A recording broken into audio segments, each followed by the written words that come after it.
Command blocks are better than redstone. This is what I'm here to say. Of course, I am absolutely 100% joking. So, one of the reasons I'm excited about this project is that I finally managed to do a one-to-one display where I had a set of buttons and a set of redstone lamps that are perpendicular to that surface, and I powered each one of them with the button that corresponds to its exact location. To do that because I've always had trouble doing something like that, and it's funny because whenever I saw one of these huge structures with the curving lines of redstone going around, I thought there must have been a genius who was behind this project.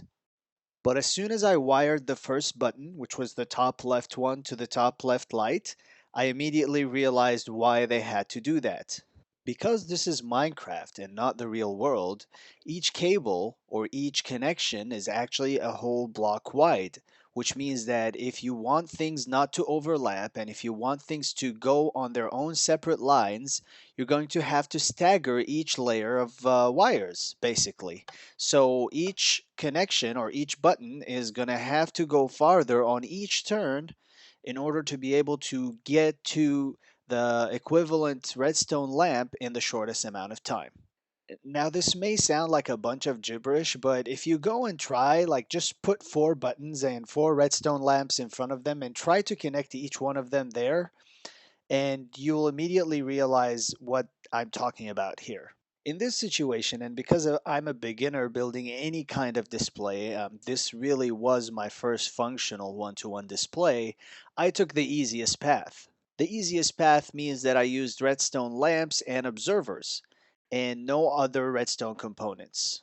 By only using these two things, I could extend my circuit to go as long as I want it to be and turn corners by putting redstone lamps and having no other issue. But of course, this is probably the slowest possible way to send the signal because every single observer is adding another one tick delay to the signal. And so the last button, which takes the longest amount of time, which I believe is the top right one, is going to take forever. It just you wait and wait and wait before it comes on.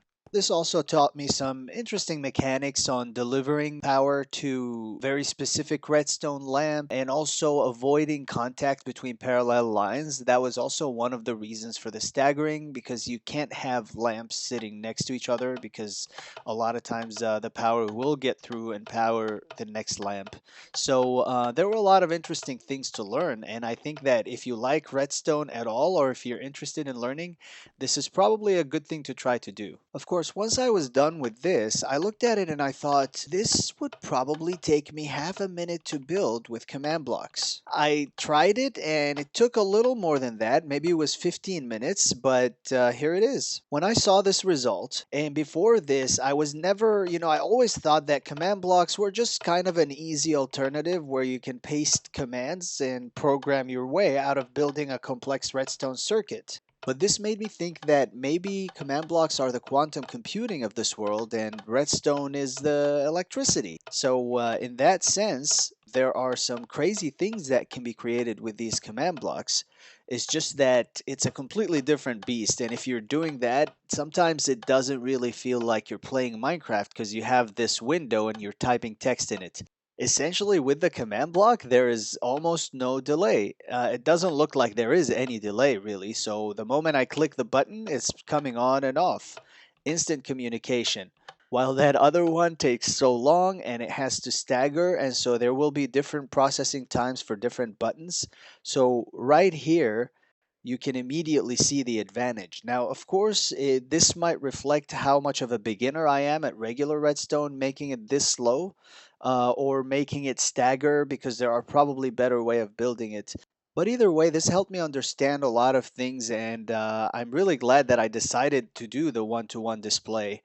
Honestly, the command block one was a lot like the dance floor that I made for that house. In fact, this is a little easier because it involves a lot less, just a button.